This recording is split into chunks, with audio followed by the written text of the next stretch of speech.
Hi guys! Today, itatry natin yung 500 pesos Noche Buena challenge.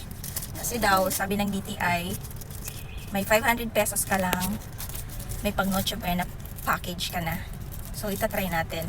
So, dito, ang 500 pesos is equivalent to 30 dirhams or 31 dirhams something. So, tara, try natin. So, magluluto tayo guys ng spaghetti. So, ayan guys. Try natin.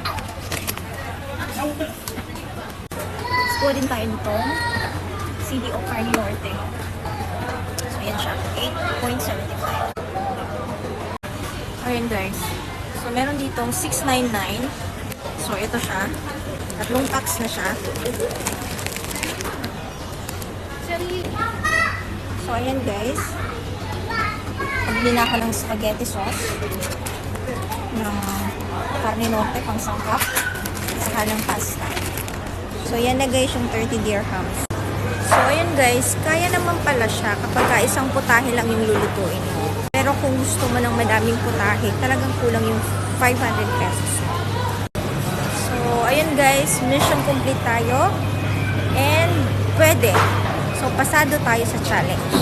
Thank you guys for watching!